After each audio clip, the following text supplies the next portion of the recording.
The 18th hour, from 10 a.m. to 11 a.m., Jesus takes up the cross and walks toward Calvary, where he is stripped. My Jesus, insatiable love, I see that you give yourself no peace. I feel your fidgets of love, your pains. Your heart beats strongly. In every heartbeat I feel bursts, tortures, violences of love. And unable to contain the fire that devours you, you pant, moan, sigh, and in each moan I hear you say, "Cross." Each drop of your blood repeats, "Cross." All your pains, through which you swim as though in an interminable sea, repeat among themselves, "Cross." And you exclaim, "O cross, beloved and longed for, you alone will save my children." And I concentrate in you all of my love. Meanwhile, your enemies take you back into the praetorium and remove the purple mantle, wanting to clothe you again with your own garments. But alas, how much pain!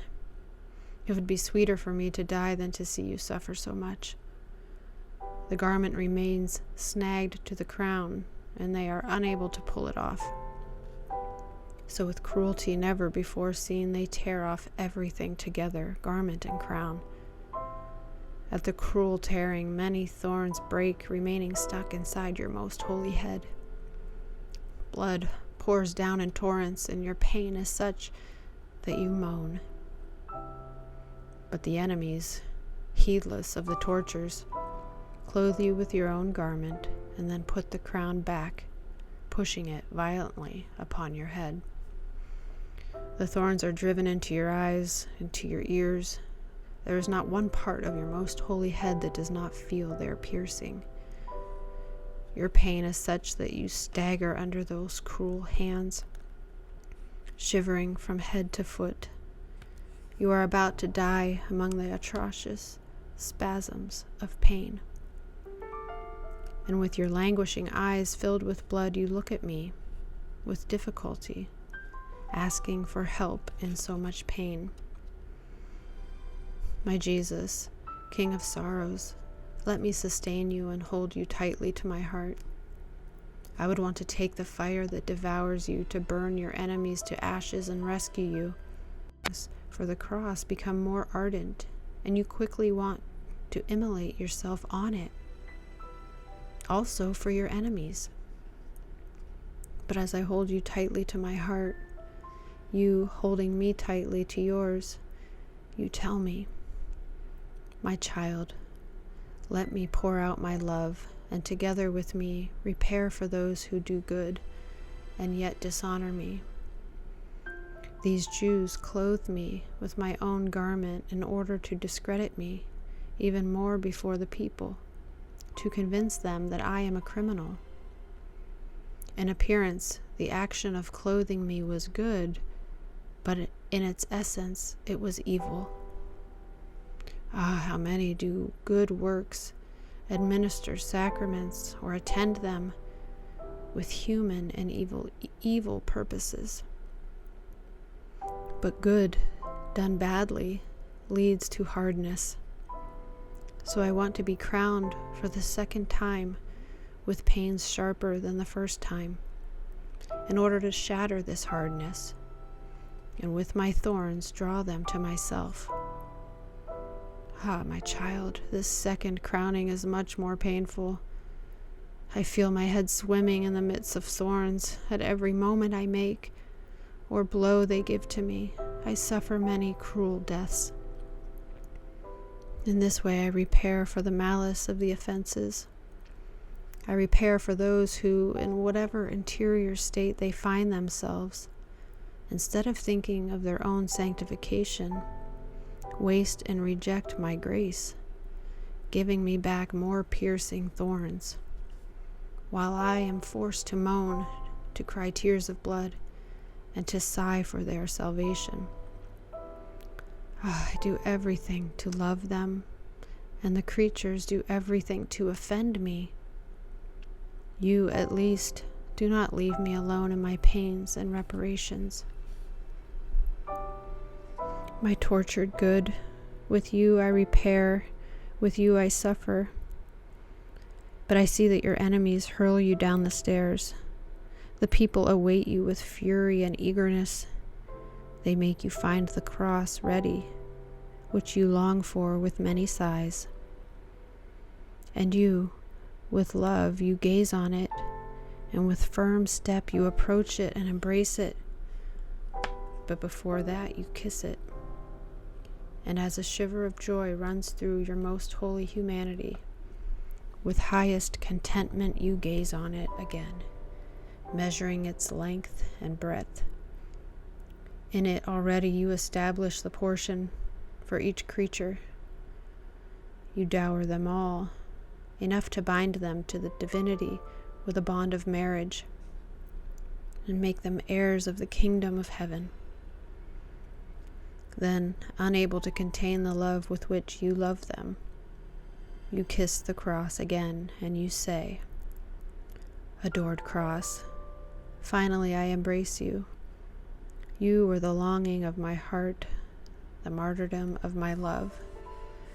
But you, O cross, have delayed until now. While my steps were always toward you, holy cross, you were the goal of my desires, the purpose of my existence down here.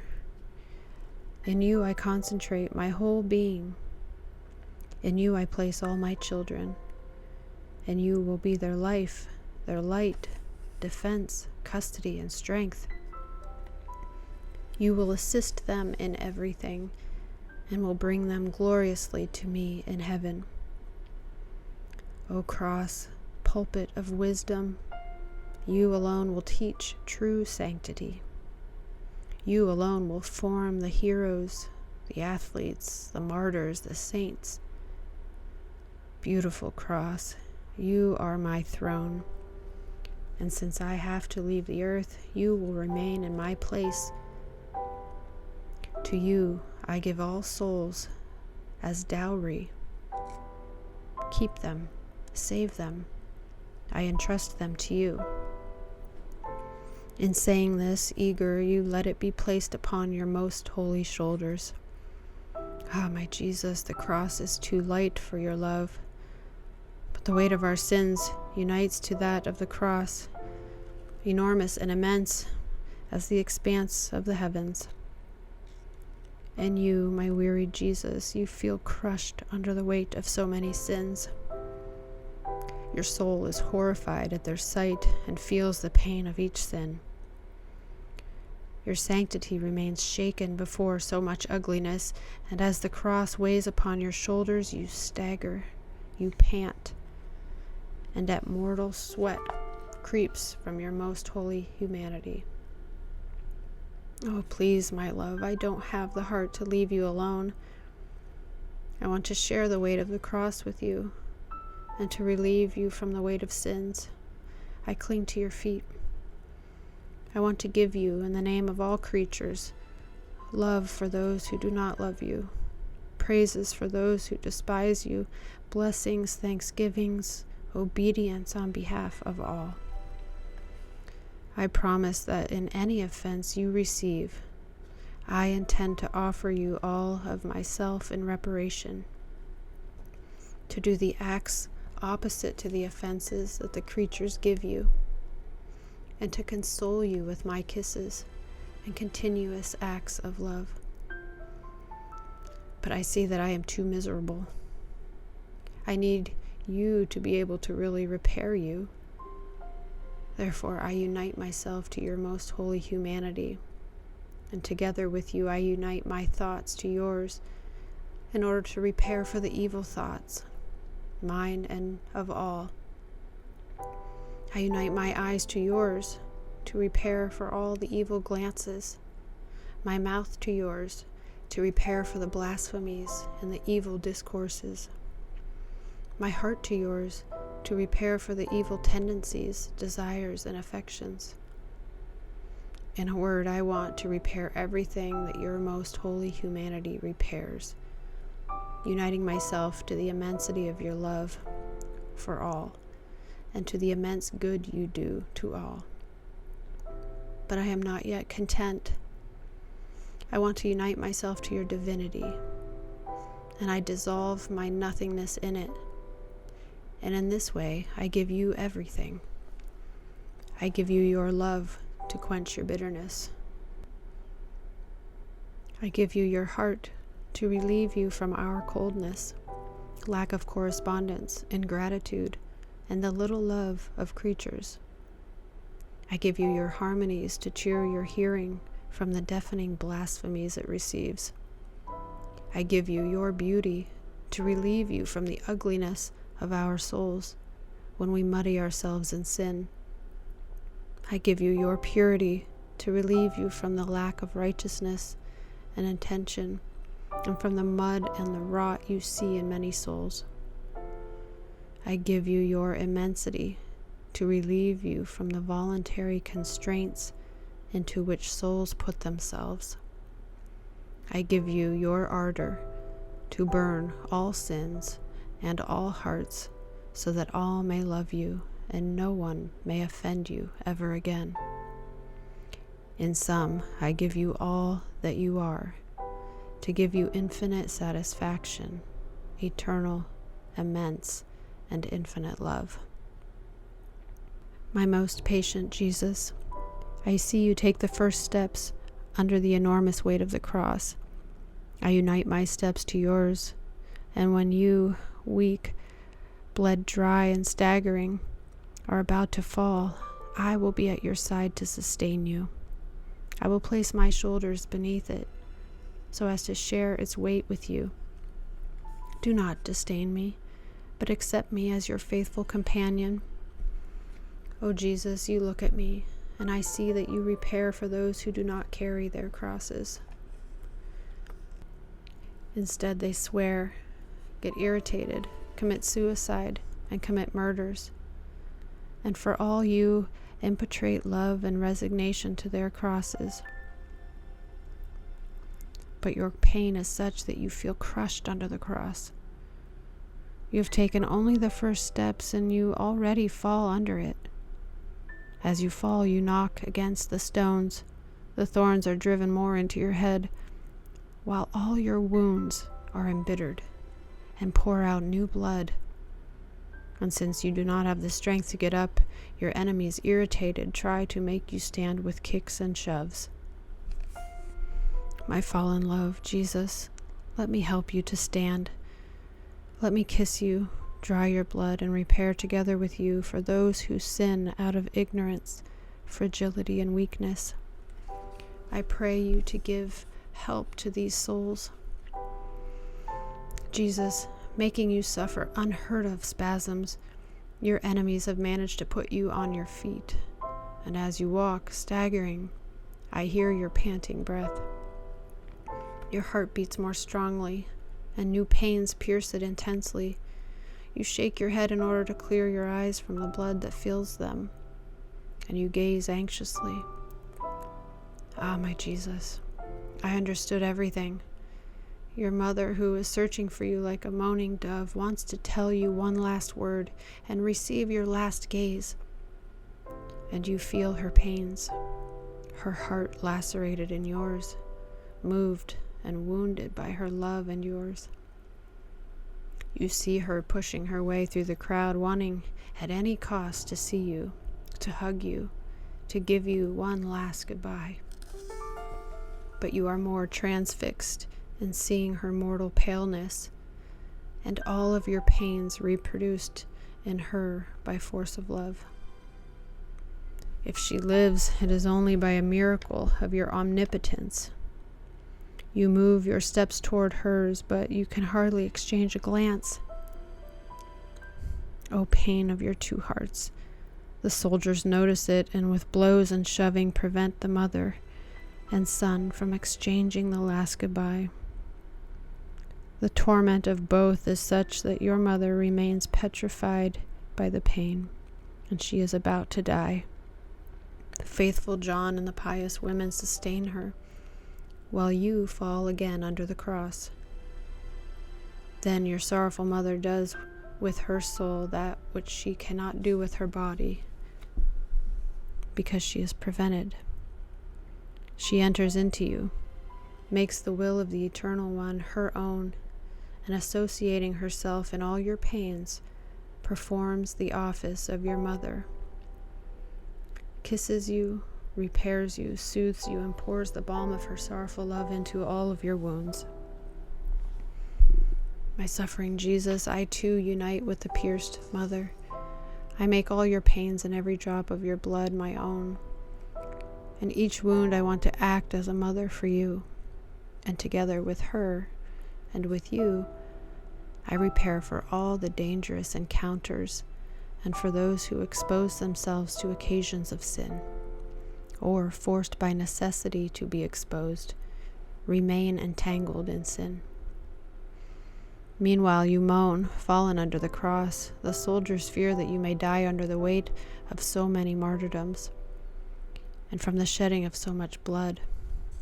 In spite of this, by lashes and kicks, with difficulty they manage to put you on your feet again, and you repair for repeated falls into sin, for mortal sins committed by every class of people, and you pray for obstinate sinners, shedding tears of blood for their conversion.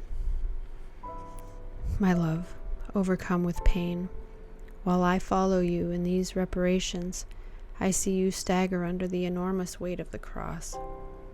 You are shivering all over. At the continuous shoving you receive, the thorns penetrate more and more into your most holy head.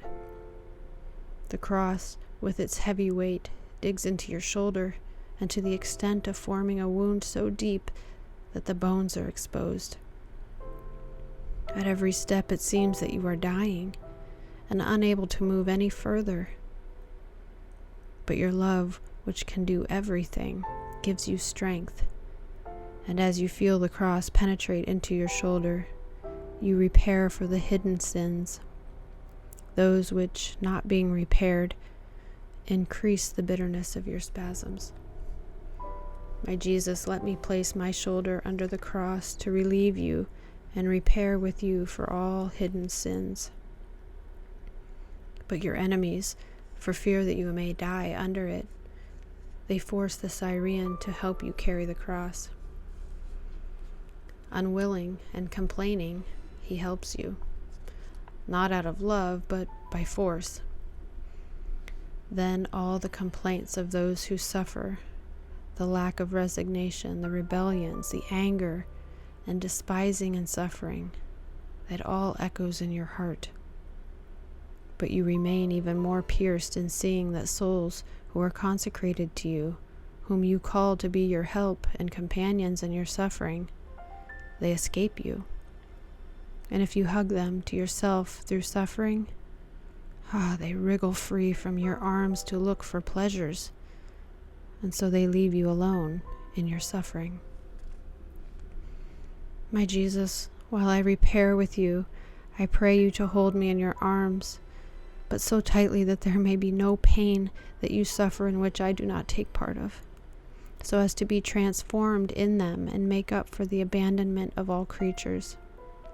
My Jesus, overcome with weariness, all bent over, you can hardly walk, but I see that you stop and try to look. What is it? What are you looking for? It is Veronica, who, fearless and courageous, with a cloth dries your face all covered with blood, and you leave your face impressed on it as a sign of gratitude. My generous Jesus, I too want to dry you, but not with a cloth. I want to expose all of myself to relieve you. I want to enter into your interior and give you, O Jesus, heartbeat for heartbeat, breath for breath, affection for affection, desire for desire.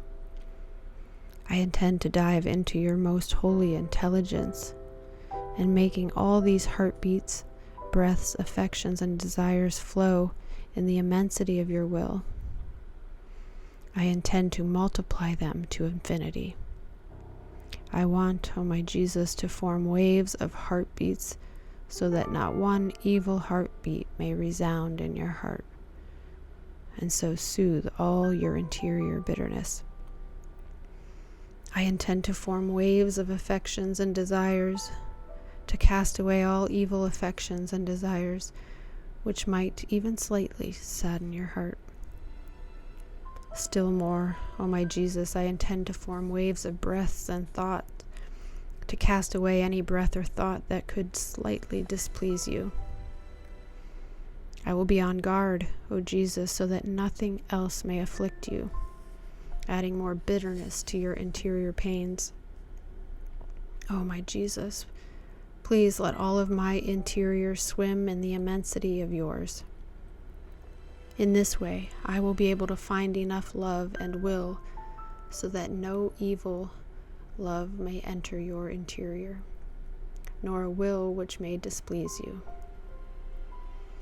O my Jesus, to be more certain, I pray you to steal my thoughts with yours and to seal them to yours.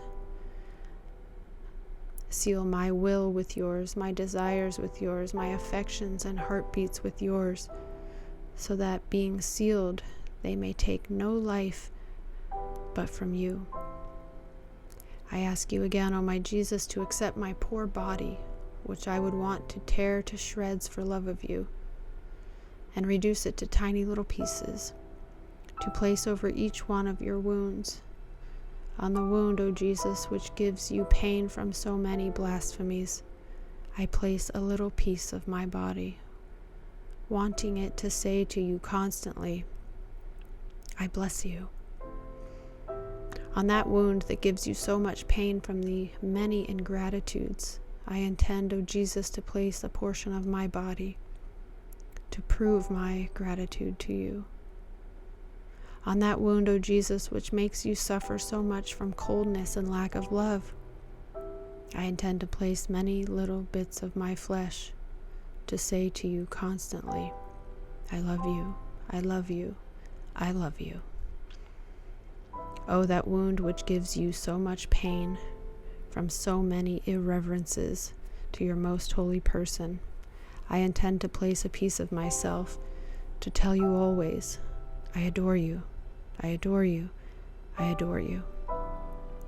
Oh my Jesus, I want to diffuse myself in everything, and in those wounds, embittered by the many misbeliefs, I desire that the shreds of my body tell you always, I believe in you, O my Jesus, my God, and in your holy church, and I intend to give my life to prove my faith to you. O my Jesus, I plunge myself into the immensity of your will, and making it my own, I want to compensate for all, and enclose the souls of all in the power of your most holy will. O Jesus, I stand still. I have my blood left, which I want to pour over your wounds as balm and soothing liniment, in order to relieve you and heal you completely.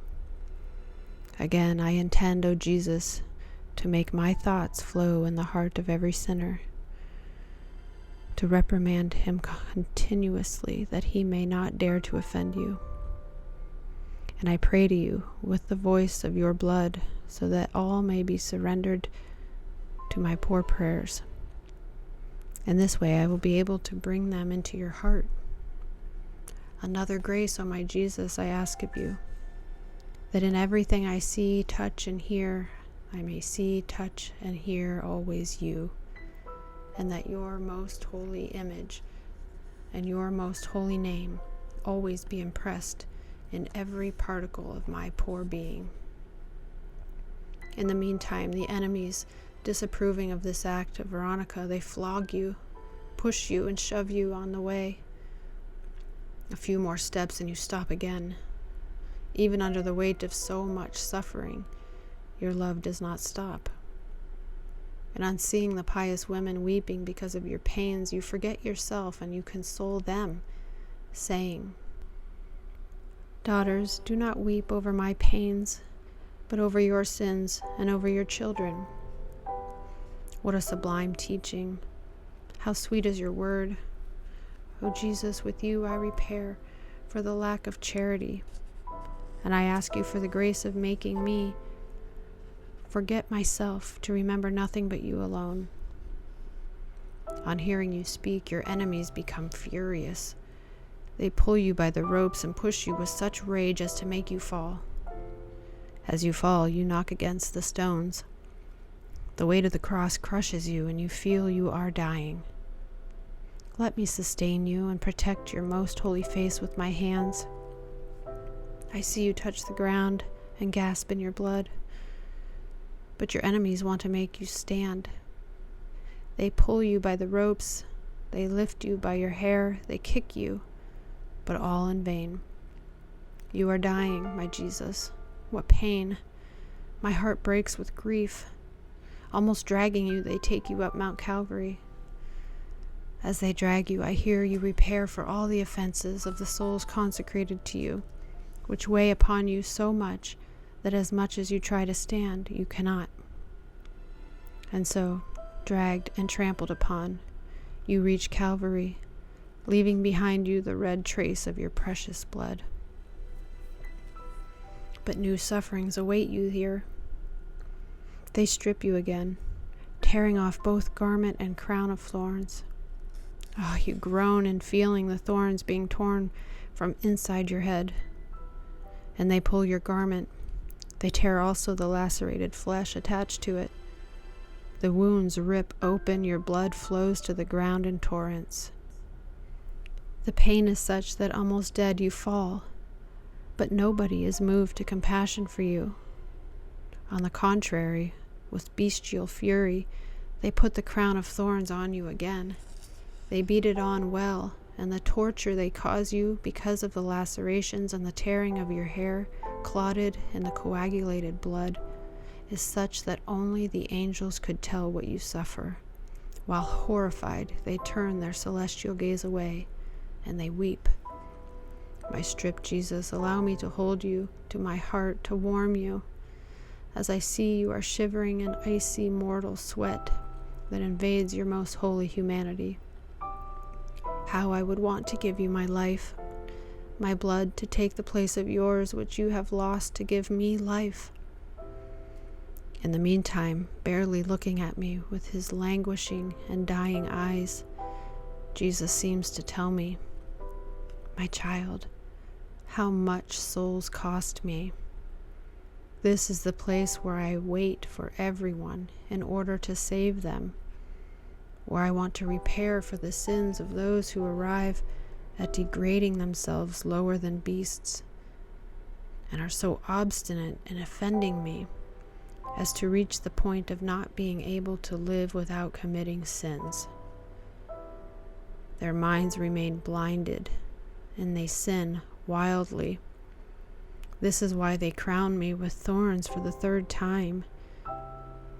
And by being stripped, I repair for those who wear luxurious and indecent clothing, for the sins against modesty, and for those who are so bound to riches, honors, and pleasures as to make of them a god for their hearts.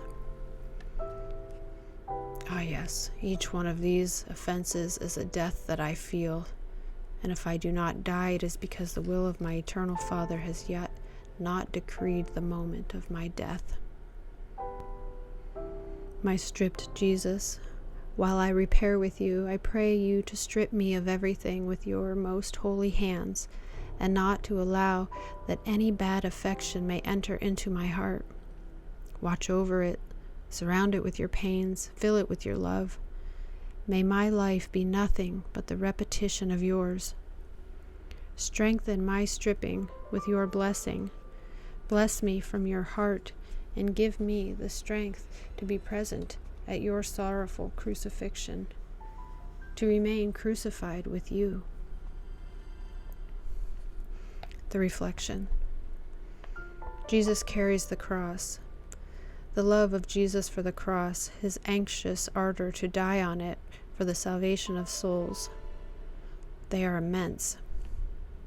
And do we love suffering like Jesus? Can we say that our heartbeats echo his divine heartbeats, and that we too ask for our cross? When we suffer, do we have the intention of becoming companions of Jesus in order to relieve him from the weight of his cross? How do we accompany him? As he receives insults, are we always ready to give him our little suffering as relief for his pains?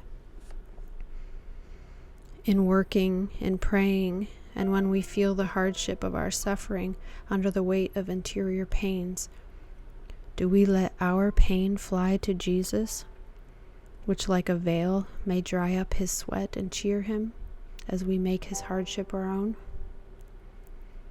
Oh, my Jesus, call me always to be close to you and remain always near me, so that I may comfort you always with my pains. Amen.